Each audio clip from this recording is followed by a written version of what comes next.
Hello students, welcome to the Gyan Adda. कल हमने जैसे डिस्कस किया था कंबाइन एंट्री को, इस परचेज की एंट्री के थ्रू आगे हम और पॉइंट डिस्कस करने जा रहे हैं जर्नल एंट्रीज़ के इस ब्रीफ क्वेश्चन के थ्रू। अब हम नेक्स्ट एंट्री जा रहे हैं, मूव कर रहे हैं 4 अप्रैल को, जिसमें है गुड सोल्ड टू एक्स। जब हमने एक्स को गुड सेल किया तो ये तो सिंपल सी एंट्री है। हमारी क्या एंट्री बन जाएगी, सेल हो जाएगा क्रेडिट और एक्स हो जाएगा डेबिट, यानी X debit to sales account. 900 rupees से ये एंट्री बन जाएगी हमारी, 9000 रुपीज़ से, सॉरी। उसके बाद हमारी एक एंट्री है 5 अप्रैल की, जिसमें उसने बोला है कि 14,800 रुपीज़ हमें एक्स से रिसीव हुए हैं इन full settlement of his account. ठीक है, हमें कितने रुपए रिसीव हुए हैं, 14,800। एक्स के पास हमारा कुछ ड्यू था। हाँ, यहाँ देखिए हमारे एक्स के पास जो है, एक्स हमारा डेटर्स था, 6,000 रुपीज़ उसको देने थे, लेकिन एक्स एक तो उसका ये बैलेंस है। उसके बाद एक्स से हमने कुछ तो किया, उसके बाद हमने एक्स को फिर गुड सेल किया। एक तो एक्स पहले ही हमारा डेटर था 6,000 रुपीज़ का, फिर हमने उससे सेल कितने का किया, 9,000 का। तो उसका टोटल बैलेंस देखिए कितना हो गया, 9,000 प्लस 6,000, 15,000 रुपीज़ उसका बैलेंस बनता है हमारे पास। ठीक है, लेकिन हमने उसे पेमेंट कितने की है, क्योंकि यहाँ पर भी आप देखेंगे जो हमारा एक्स है डेबिट हो रहा है, और जब हमने गुड सेल किया तो भी एक्स के अकाउंट को डेबिट किया, तो डेबिट तो आपस में प्लस हो जाएंगे। ठीक है, तो अब आप देखिए कि उससे हमें टोटल पेमेंट मिली कितनी है, 14,800। जब हमें पेमेंट रिसीव होने के टाइम पे कुछ कम पेमेंट करनी पड़ रही है, पेमेंट कम रिसीव हो रही है, यानी हमने उसे डिस्काउंट अलाउड किया है कस्टमर को। अगर कस्टमर को पेमेंट टोटल 15,000 करनी थी और पेमेंट करते वक्त उसे अमाउंट कम देनी पड़ रही है, यानी कस्टमर को डिस्काउंट अलाउड हुआ है। तो डिस्काउंट अलाउड क्या होता है, एक्सपेंस होता है। तो कैसे एंट्री बनेगी, cash account debit, discount allowed debit to X account. ये भी एक कंबाइन एंट्री का ही तो फॉर्म है। या तो तुम कर दो डिस्काउंट तुम्हारा एक्सपेंस है, discount allowed account debit to X account, ये कर दो एक एंट्री, और एक एंट्री क्या बना दो, cash account debit to X account. Cash तुम्हें कितना मिला एक्स से, 14,800, ये एंट्री बन जाएगी। और नेक्स्ट एंट्री तुम्हारी किससे बन जाएगी, 200 से बन जाएगी, डिस्काउंट एक्सपेंस अकाउंट डेबिट से। तो एक्स के अकाउंट में तो टोटल 15,000 जाएगा, डिस्काउंट अकाउंट में 200 रुपीज़ जाएगा। आपको मैं डिफरेंट करके दिखाऊं यहाँ पर क्या एंट्री बनेगी। देखिए आपकी डिफरेंट एंट्री यहाँ पर, वैसे मैंने ये एंट्री बनाई है देखिए आपकी, लेकिन ये डिफरेंट एंट्री को क्लब कैसे करेंगे। आप पहली एंट्री क्या बना सकते हैं, कैश अकाउंट डेबिट टू किससे मिला, एक्स से, कितना मिला, 14,800 रुपीज़। और नेक्स्ट एंट्री आप डिस्काउंट आपका एक्सपेंस है, discount allowed account debit to X account. X account नहीं मेंशन करते, 200 रुपीज़ से, क्योंकि 200 ही तो है। आप देखिए एक्स के अकाउंट में एक्स यहाँ भी क्रेडिट है, यहाँ भी क्रेडिट है, तो उसका टोटल हो जाएगा। तो एक्स के अकाउंट में तो टोटल 15,000 जाएंगे, कैश अकाउंट में कितने गए, 14,800, और डिस्काउंट अलाउड में कितने गए, 200 रुपीज़। और जब हमने उसको कंबाइन किया तो देखिए ये एंट्री बन रही है, cash account debit 14,800, discount allowed debit 200 rupees, और एक्स के अकाउंट में कितने गए, 15,000 रुपीज़। ठीक है, अब आप नेक्स्ट एंट्री पे आ जाइए। नेक्स्ट एंट्री है आपकी cash deposit into bank 10,000 rupees. Cash जब हम बैंक में डिपॉजिट करने जाएंगे तो हमारे पास क्या आएगा, बैंक आएगा, और हमारे पास से जाएगा क्या, कैश जाएगा। तो एंट्री एक सिंपल सी क्या बन जाएगी, cash account bank account debit to cash account. ठीक है, ये एंट्री तो बनेगी हमारी। एक एंट्री बीच में छूट गई हमारी, कौन सी, 6 अप्रैल की। चेक रिसीव हुआ है हमें वाई से 7,850 रुपीज़ का in full settlement of his account. ठीक है, this cheque was immediately deposit into the bank. हमें वाई का बैलेंस था कितना, वाई का बैलेंस 8,000 रुपीज़ था, लेकिन वाई से हमें कितने रुपए मिले, 7,850 रुपीज़ मिले। यानी ये जो हमारा 150 रुपीज़ है, ये हमारा क्या है, डिस्काउंट अलाउड है। डेटर को पेमेंट के टाइम पे कम पेमेंट करना पड़ा, यानी ये डिस्काउंट अलाउड है। कैश हम एंट्री क्या बनाएंगे, cash account debit, discount allowed account debit to Y, entry ये बननी चाहिए।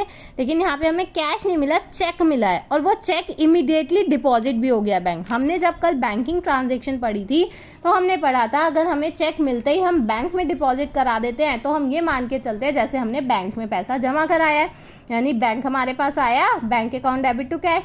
लेकिन यहाँ पे बैंक आया, और आया किससे, वाई से आया। तो हमारी एंट्री बनेगी क्या एंट्री बनेगी, बैंक अकाउंट डेबिट क्योंकि इमीडिएटली डिपॉजिट वर्ड उसने यहाँ पर मेंशन कर दिया है, तो आपको यहाँ पर बैंक अकाउंट डेबिट, अगर ये इमीडिएटली डिपॉजिट नहीं होता तो हम कैश अकाउंट डेबिट लिखते हैं, ये ध्यान रखिएगा बात। यहाँ पर इमीडिएटली वर्ड ना होता तो कैश अकाउंट डेबिट होता, लेकिन यहाँ इमीडिएटली डिपॉजिट इनटू बैंक लिखा है, इसलिए हम बैंक को डेबिट कर रहे हैं, डिस्काउंट अलाउड को डेबिट करेंगे तो टू वाई अकाउंट, ठीक है, जिसमें बैंक में 7,850 रुपीज़ जाएंगे। 150 रुपीज़ आपके, अब आप समझे कि ये आपको बैलेंस वाली एंट्री क्यों दी गई है, ये आपको समझाने के लिए कि आप कैसे अपने क्वेश्चंस को थोड़ा सा आगे अपने माइंड को स्प्रेड कैसे करना है। आपको बैलेंस दे रखा था, उससे आपको पता लगाना है कि ये इतना बैलेंस, अगर हम इतना पेमेंट कर रहे हैं तो उसका कितना बैलेंस बच रहा है, अगर नहीं बच रहा है तो या उसको डिस्काउंट अलाउड हो रहा है। जैसे यहाँ हमने देखा था उसको फर्दर गुड सेल हुआ था 9,000 का, तो उसका टोटल बैलेंस इंक्रीज हो गया था, उसके बाद हमने पेमेंट करी तो हमें समझ आया इतना डिस्काउंट बनता है, ठीक है। अगर यहाँ पर बीच में और कोई ट्रांजैक्शन हुई होती तो उसको भी हमें ऐड या लेस करना होता। मान लीजिए यहाँ पर अभी मैं इस पॉइंट को ड्रॉप कर रही हूँ, 9,000 ये सेल थी, अब यहाँ पर 6,000 उसका बैलेंस था, ये हो जाता बैलेंस 15,000। मान लीजिए यहाँ पर सेल रिटर्न होता, 2,000 का सेल रिटर्न भी होता, तो उसका बैलेंस कितना हो जाता 13,000 रुपीज़, ठीक है। या मान लीजिए 200 रुपीज़ का ही सेल रिटर्न होता, ठीक है, 200, तो बैलेंस बराबर हो जाता 14,800, तो यहाँ पर कोई डिस्काउंट नहीं काउंट होता। यहाँ पर अब डिस्काउंट दिख रहा है हमें, तो आपको पहले वाली सारी एंट्रीज को कंसीडर करके चलना है।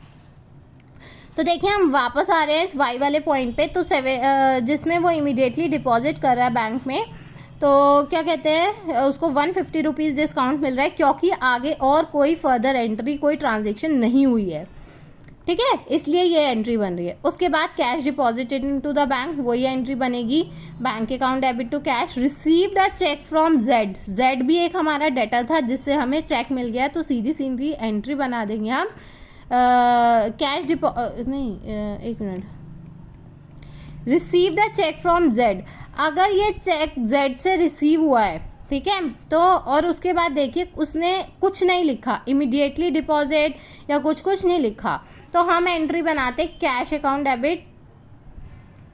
अगर आगे वाली एंट्रीज में आप बात करेंगे तो ये इमीडिएटली डिपॉजिट वर्ड अगर नहीं लिखा है तो हम ये मान के चल रहे हैं इमीडिएटली डिपॉजिट उसने बैंक में किया होगा, ठीक है। अगर ये बात नहीं लिखी है तो हम यही मान के चलते हैं उसने इमीडिएटली डिपॉजिट बैंक में किया है, और हम एंट्री बना देते हैं bank account debit to Z, ये एंट्री बन जाती, बैंक पैसा आया बैंक में, हमें चेक मिला है, और किससे मिला है, जेड से मिला है, क्यों, किसके through, debit word comes in, क्या आया, चेक आया यानी बैंक आया, और किससे आया, क्रेडिट द गिवर, किससे आया, जेड से आया। अब देखिए आप यहाँ पर चेक रिसीव जो जेड से हुआ, deposit into the bank, date पे भी ध्यान देना है, ये डेट्स इसीलिए दी जाती है, 10 अप्रैल को तुम्हें चेक मिला है, लेकिन डिपॉजिट कब किया है बैंक में, 12 अप्रैल को, यानी अगर उसने कुछ नहीं कहा होता तो हम ये मान के चलते हमने इमीडिएटली डिपॉजिट कर दिया बैंक में, लेकिन उसने तो यहाँ पर मेंशन किया, मेंशन क्या किया, हमें डेट को, हमें एक ऊपर वाली एंट्रीज को ध्यान में और नीचे वाली एंट्रीज सबको ध्यान में रखकर चलना है, हमें ट्रांजैक्शन सारी देख के चलनी है, इसीलिए पहले हमें एक बार क्वेश्चन को गो थ्रू करना चाहिए, स्टडी करना चाहिए। तो देखिए 10 अप्रैल को उसने वो बैंक में डिपॉजिट किया है, यानी गैप आ गया, तो एंट्री क्या बनेगी, bank account debit to Z नहीं बनेगी, एंट्री बनेगी cash account debit to Z, क्योंकि इमीडिएटली डिपॉजिट नहीं है, वो 2 दिन बाद बैंक में जमा किया गया है, और जब हम उसे जमा कराने जाएंगे बैंक में तो एंट्री बना देंगे bank account debit to cash account, तब तो ये एंट्री बन जाएगी ना, जैसे हमने बैंक में पैसा जमा कराने की एंट्री बनाई है, क्योंकि जेड से हमने पैसा मिलने की एंट्री बना दी, कैश से नहीं बनाई, cash account debit to Z बनाई, और जब वही कैश को हमने जमा कराया बैंक में तो हमने कर दिया bank account debit to cash, क्योंकि अब हमारे पास वो कैश तो चला गया और बैंक हमारे पास आ गया, ठीक है। अब नेक्स्ट 15 अप्रैल की एंट्री क्या बनेगी हमारे पास, देखिए cheque receive from Y is dishonoured, वो कह रहे हैं जो वाई से हमें चेक मिला था ना वो डिसऑनर्ड हो गया, डिसऑनर्ड का मतलब उसमें कोई गलती थी, हो सकता है वो हमारे पास इतना सफिशिएंट बैलेंस अकाउंट में नहीं था, या फिर हो सकता है वो पुराना चेक था, या हो सकता है साइन मैच नहीं कर रहे, तो इस वजह से वो चेक डिसऑनर्ड हो गया। वाई से हमें कौन सा चेक मिला था, कौन सी डेट को मिला था, ये देखिए 6 अप्रैल को 7850 का चेक मिला था, अब वो क्या हो गया, डिसऑनर्ड हो गया है, ठीक है।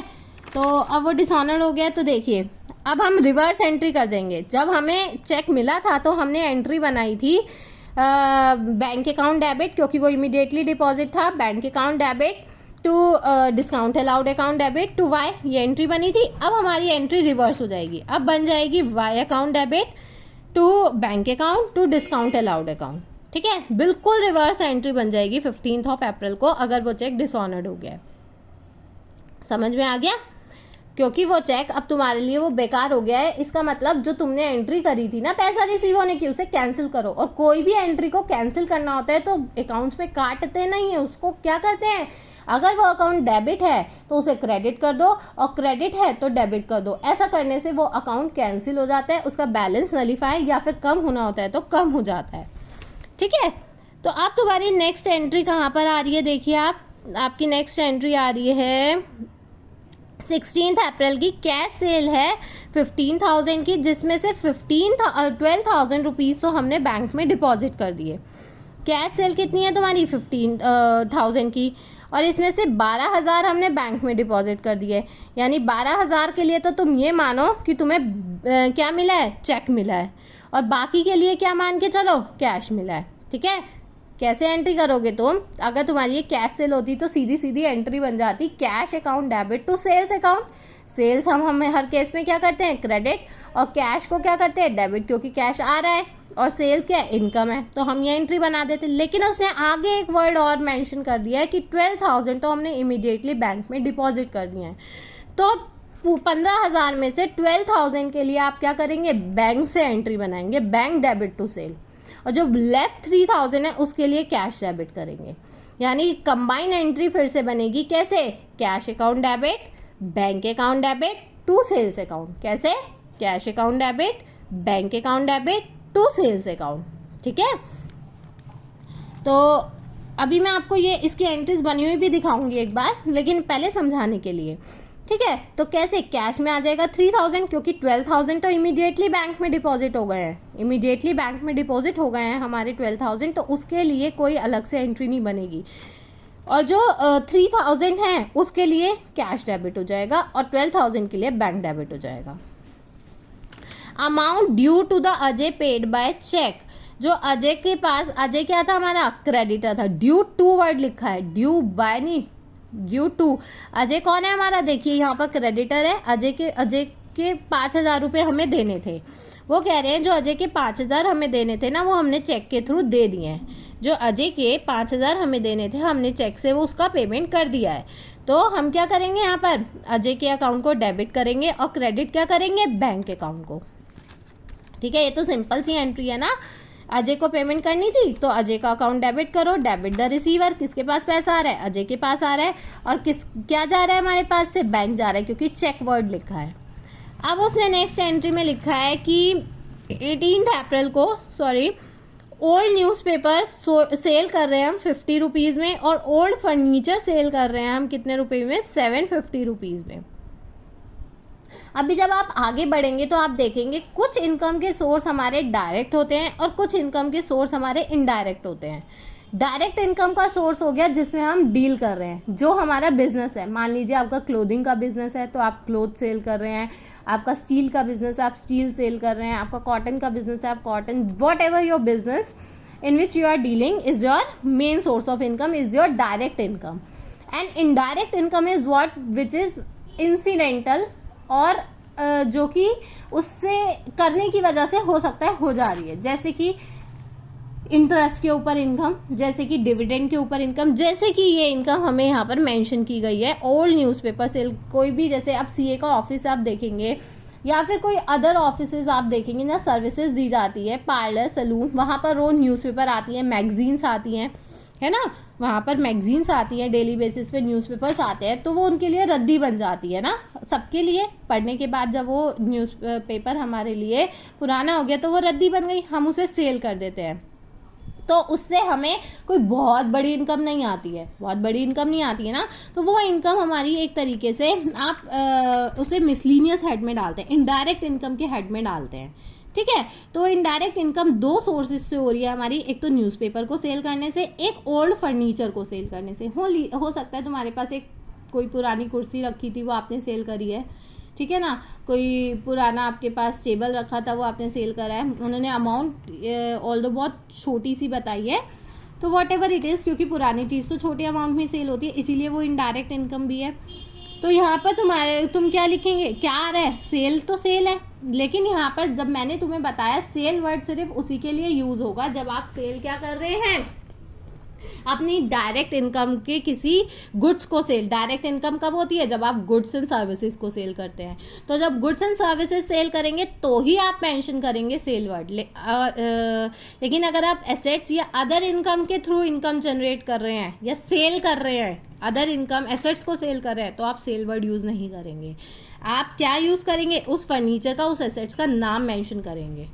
अगर आपको इनकम जो हो रही है किसी एसेट्स को सेल करने से हो रही है, तो आप सेल वर्ड यूज़ नहीं करेंगे, उस एसेट्स का नाम मेंशन करेंगे। सबसे पहले तो cash debit, what comes in debit, cash debit हो रहा है, और किन सोर्सेज आपका मन है आप इनकी अलग अलग एंट्री भी बना सकते हैं, कंबाइन भी। अलग एंट्री बनाएंगे तो क्या, cash account debit to miscellaneous income, और नीचे जब आप नरेशन लिखेंगे तो उसमें मेंशन कर देंगे कि cash receive by newspaper sold. ठीक है, उसके बाद आप नेक्स्ट एंट्री बनाएंगे cash account debit to furniture.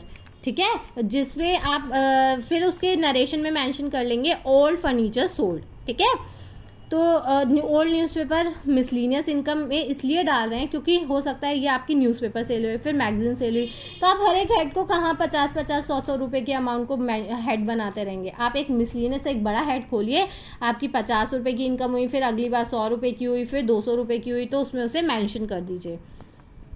ठीक है,